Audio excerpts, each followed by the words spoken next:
Hi, everybody, and welcome to the Property AI Report. We are here every week with news and digested info from the paired worlds of property and AI. I'm your host, Mal McCallion, joined as ever by my co-host, Matt. Hey, Matt, how are you?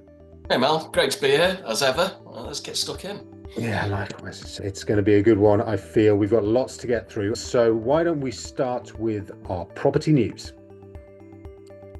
All right, so first up in property news, it's those portals again. They are battling it out over the quality of their leads. And Zoopla is claiming that it has had a 19% increase in the quality of its leads. Are you convinced, Matt? It's a difficult one to gauge, isn't it, as to where that quality is coming from. It's where's the proof in the pudding for this? I think everyone bandies around their statistics and the terms of what's going to work through. All I ever hear about is the burden of leads coming in from the portals, but given we can't really keep an eye on the full user journey across everything, where do you substantiate that? I know we did back in 2017, it must have been at Repit, some internet registration research, as we called it, very punchy, IRR if you want an acronym, which gave us some insights across the Repit client base. But again, that was slightly skewed because of the fact that Repit clients tend to be the multi-branches and those willing to deal with a broad CRM expanse. It's always interesting when we get the news for going backwards and forwards, don't we? We had the Rightmove adverts following on from the Zoopla adverts. I think there's also been some Rightmove news this week as well, wasn't it, around the ChatGPT AI images? Yeah, exactly. Yeah, and look, just as an aside, it does seem like there's a bit of bandwagon jumping going on here from our good friends at Rightmove, where they've allowed you to essentially make a house look like your personality or something. Mark Schaffman, one of the great journalists at Estate Agent Today this morning, did his own house in the style of dogs or something. And yeah, I can see the attraction. I can see at board level, you're sitting there and watching studio giblification of everything on ChatGPT, and you're going, we really want a piece of that. We've got loads of people who are really interested in properties. They've probably got personality traits. Let's see if we can combine all those things together. And lo, we have this right move filter thing. And look, I spend way too much time thinking that some of Rightmove stuff is not going to cut through. Maybe this will cut through, and maybe I've just got to just kind of go for it. But it didn't appeal to me, I think, is my entirely neutral way of describing it. I was just trying to work out while you were summarising it there about whether or not mine would have no roof. Am I a flat roof pub, maybe? I don't know what sort of house I would end up as. Well, yeah, when we did the ident for the podcast last week, and you came up as a bulldog, which was exactly what you predicted. Wasn't an English bulldog, was it? It was a lot more cuddly French bulldog. That's true. That's true. But yes, and I came out as a cat, a tabby cat. What? Anyway, I'm digressing very slightly. I'm not sure what we're going to do with this week's ident, but yeah, everybody will see as it comes through. But back onto the Rightmove Zoopla kind of battle. So Zoopla is claiming that out of 2,000 nationally representative respondents, which is always a very good representative respondent to get, 61% of consumers prefer Zoopla for valuation versus 54% for Rightmove and 5% for on the market. It never fails to impress me how surveys that you pay for tend to come out with things that you want to hear. It's just like looking at the statistics, and like with any statistic, you can massage it in the way you want. And I know that from my old days in estate agency. But the consumer piece, surely the quality of lead is judged by the estate agent rather than the person submitting the lead. Yeah, yeah. I look, those Zibla would say that this is absolutely rock solid. What they're saying is that they judge it on defined as the number of people submitting a lead marked intending to move in the next 3 months instead of just curious, and that is what is up 19%. Now, it may be the case that 19% more people are intending to move in the next 3 months compared with last year, and it has nothing whatsoever to do with the lead quality that is coming from any particular portal. But again, it's this perennial battle. It is quality versus quantity. Zoopla has to go for quality because it's not going to win on quantity that compared with Rightmove. So I think it is interesting. I think that it's probably the thing they have to do. Yeah. So they're doing it, and this is the result. And 90% is a punchy number. 2000's a decent sample set compared to if they came out saying it was 20, just around the back of the pub or something. On the port front as well, there was, going back to Rightmove, there was a David versus Goliath fight going on this week as well, wasn't there? Where they seem to have been dealing with a very small independent agency and making sure that they got it back in the box. Yeah, bless them. It looks like this agent's been around for quite a long time and has been called. It's called Is it called Right Room or something like that? I think it's Right Room. And yeah, they've been around for ages, haven't done anything. It's got 30 odd people, whereas Rightmove's got 800. And yeah, and Rightmove have sent them a cease and desist that they can't call themselves Right Room because it will confuse the public. That's good. That just shows that things are working well for you, doesn't it? I've never heard of them until now. And they call it the Barbara Streisand effect, don't they? Where basically Barbara Streisand apparently tried to stop everybody from knowing where her house was because it was put on Google, or somebody said this is where her house is in the Hollywood Hills. And she was like, I'm going to get a restraining order so no one's allowed to know that. And then just by the fact that she took this to court, everybody now knows where she lives. So it's that kind of that basically thing that shoots back at you when you try and it boomerangs back, where you go, I'm going to say, make sure that no one is able to associate Room with Rightmove, and now everybody does. So yeah, no, I think it's crazy. I think it's sledgehammer to crack a nut, and I think it's just, yeah, I think it's mean. Yes, I think that nails it. And I think the other, just while we're on portals, the other story that caught my attention this week was the Instagram agent, Grant Bates, who has got that more view of launching his own agency off the back of his Instagram followers and very much focusing on digital and social media as way of advertising rather than necessarily the portals. And certainly personally, I've seen people having quite a decent amount of success by going down that route. I didn't know if you'd caught that story. Yeah, and listen, I just so absolutely agree. I saw it when he must have done some kind of promotion or a paid for promotion on LinkedIn because it came up on my feed. I mean, it's a really slick advert and he looks great. And yeah, look, he's positioning himself as the most important agent after.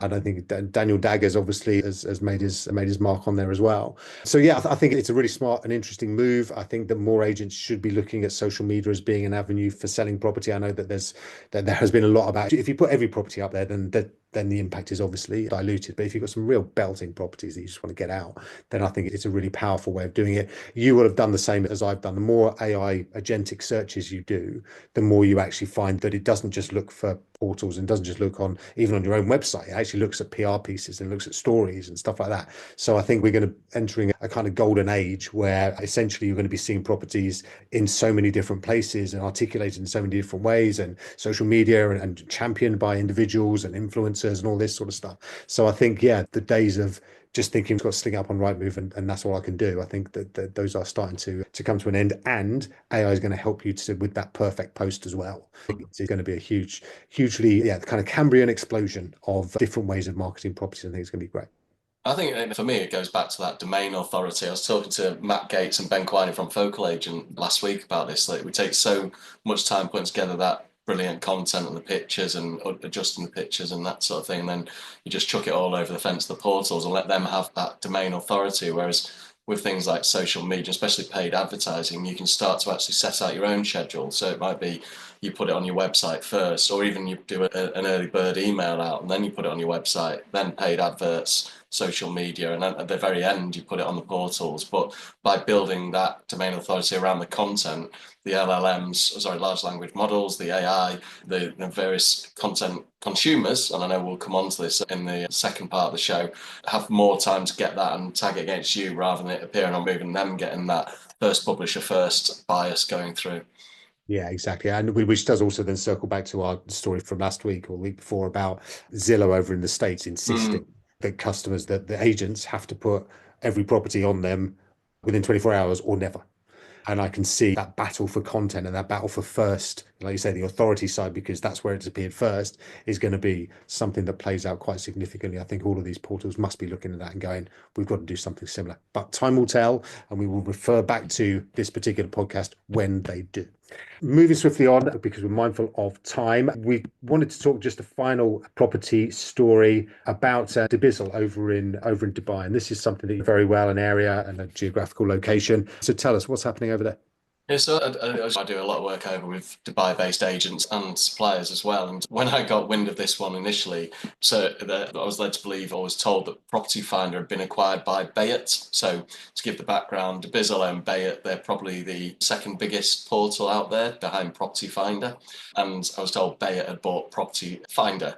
As it turns out, what they've acquired is actually a business called Property Monitor. And to put it in sort of UK terms, it's a bit like when Zoopla bought Home Track. And so the Property Finder, Property Monitor, rather, catch myself there, are very much the data, local market data, local social economic data that people use, a little bit combined with data loft over here, maybe 20 years, but to do with that specific market. So they take a lot of Dubai land department data and massage it and present it back in ways agents can then talk about their markets in a much more succinct and knowledgeable way. So it's still an extremely impressive and interesting acquisition by the Bizzle Group, who is Bayet really from a consumer point of view.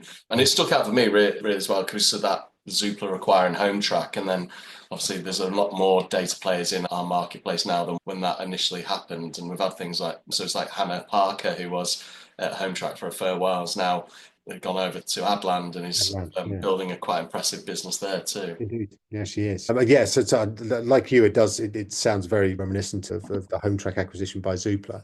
I do wonder about data and about how unique it is these days. Actually, again, AI can do some phenomenal things with data without you having to go to the trouble really of hiring a load of these data scientists and getting all into particular lines and all that sort of stuff. Now, it's probably still a bit immature, I'd say. So actually, you can't necessarily just throw data at an AI and expect them to just come back with the answers. So I think perhaps there is a time frame where this makes sense and having unique content and all that sort of stuff is going to be of value.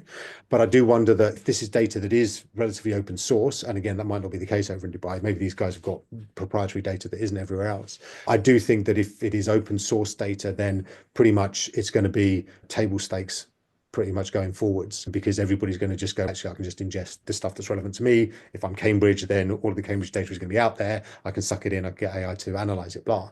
But yeah, I think that if there's proprietary data in there, and every agent has their own proprietary data, right? You have stuff inside your business that nobody else has got. So one of the things we constantly start to talk about on this show and elsewhere is think about your content. And as you say, just throwing it up onto Rightmove in the first instance, that's your content. You spend money creating it, collecting it, be more careful with it. And this possibly is also the case here as well, is that actually you've probably got more data internally than is out there in the collective world about your patch. So yeah, be careful with it. And yes, whether this is a long-term acquisition or a long-term play that is going to enable them to stay ahead of their competition, I think is going to be difficult in a few years' time. Interesting. Cool. Alrighty, that's our property news for this week. Let's get stuck into some AI and tech news. Okay, so first up, it's all about the Oscars. The Oscars have officially said that, in the nicest possible way, they actually don't care if films use AI. And that's not going to be a feature that is in any way taken negatively for films and for the Academy to award its statuettes. What do you make of this? I think firstly it's a good job they did, because Dune 2 won a number of Oscars recently, or in recent years. I had a heavy amount of AI doing the work in the background of that. But I think it leads on from some of the conversations we've had to do with call centres last week or the week before, where the AI is helping people from overseas put on American or regional accents so they're more welcomed, I guess, in the conversations. And one of the ones that I was listening to in relation to the Oscars, I think it was The Brutalist, where they had Adrian Brody playing a particular role, and they tried having Hungarian actors in to do those roles, and it was quite wooden. And so they've gone down this route of making Adrian Brody sound more Hungarian rather than, there's I think it's Mobland at the moment, the Guy Ritchie box set on Paramount, where apparently Pierce Brosnan, who is actually Irish originally, is doing a very bad Irish impression, and it almost takes the edge off that. I think by saying, look, we've got this and use these tools, for me, it's in the same way that films were allowed to use CGI. We went away from that for a while, and people who were very skilled at utilizing CGI could do it. And now, if you're very skilled at utilizing AI and pointing in the right directions, go for it. I would much rather listen to a very authentic Hungarian accent than I would do some dodgy Irish accent out of an Irish guy. Yeah, 100%. I completely agree. It's basically progress, right? And you look at, I'm speaking about my age here, when synthesizers came along and everybody who was in a band was sitting there going, oh my God, that's not proper music. That's like somebody pressing buttons on like a computer. Yes, it is. But it's also massively creative, and people are able to do many more things now. And go back to, yes, some of the dance tracks of our youth, that those things came through because of this technology. So yeah, it's just human growth, right? This is what we do. This is how we learn. We kind of go, ooh, that's exciting, and then crack on. Absolutely. Brilliant. All right, so that's the Oscars. We also just wanted to talk about the things that are perhaps a bit more in the cheating zone. But again, there is this new tool, this new app called Cluely, and it's by this Columbia student who basically got kicked out of university for cheating. He's now used this AI to help everybody cheat. And he's got an absolute ton of cash for doing it, right? Yeah, and it's like we're seeing with AI. It's like I was listening to something this morning where I found out Runway's only got 40 employees, and the AI is Yeah. really enabling people to go after that sort of billionaire business with a very small headcount, and he's managed to turn it around with quite a small volume of people to do it. And to give context to it, it's AI that at the moment we listen. People join calls now. I joined a call last week where there's more AI bots on the call than there were individuals, and they're recording. They do nice transcriptions afterwards. Sometimes they send you the actions you need to. Whereas clearly that this guy's put together following being kicked out of Columbia for using it during his exams is actually doing these things in real time, and so listening to your interactions, going off and doing the research, providing in context suggestions and answers to it. So from a sales point of view, from just a general conversation point of view, I'm sure our podcast would be a lot slicker if we had a sort of heads up display that was giving us the This is information and slick. the This is research. really slick. I'm sorry, I was thinking about one Yeah. of your other Yes. ones today, maybe one of your other 5 or 6 podcasts, but it's just having that information in real time. And people might say, well, that's cheating, but already you don't expect coders necessarily to be coding anymore. They're more reviewing them. And I know you've used the term before, and I've used it historically too, which is like the orchestrating of the AI. And if you can have that information real time, it's not far off where the Meta sunglasses are getting to either, is it? 100%. Yeah. This is. There's another report that we'll talk about now, which is that essentially in a year's time, I think it's Anthropic's Claude, basically says in a year's time, we will all be working with an AI agent. All right. Mm. And so it's happening.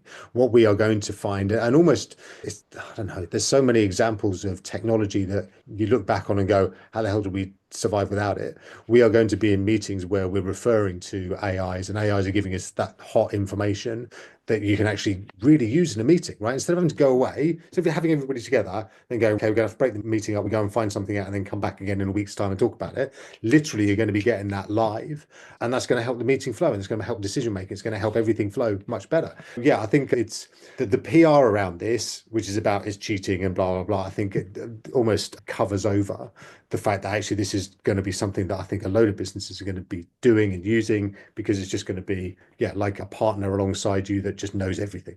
And I think that was the PR in it, wasn't it? You purposely did it as a way of making it viral and then getting it around it. It's done the job. We're talking about it, and I think about my best mate worked on a TV show a number of years ago, and with people in the gantry, and the hosts are asking questions, getting it fed back in their ear. That's a whole team of people doing quick research on the fly, feeding back the answers, and even this week I was watching, I think it was Stick to Football, and Gary Neville paused during the whole of the conversation, waiting for somebody to go off and check a bit of information online, and then suddenly it's, oh, the answer was seventh. If you're getting that back as you're talking and you can see it and you can digest what's going on, why not? yeah, exactly that. Couldn't agree more. All right. So next up, we have a big story from Microsoft. And again, Matt, this is something that's right in your sweet spot. Talk us through what they've brought out this week.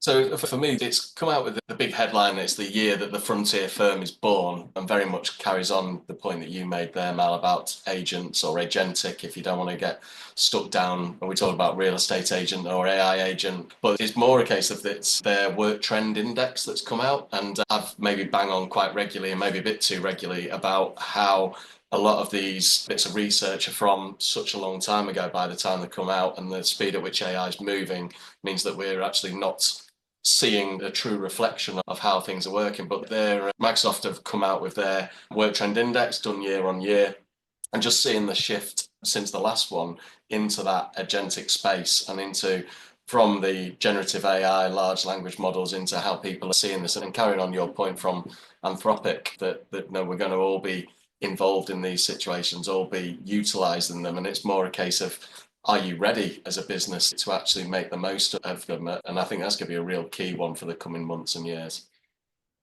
Yeah, I agree strongly. And I think, again, obviously, all you need to do is just listen to us here every single week, and we'll give you everything you need to know, right? That's pretty much the service that we want to be providing right here at the Pair.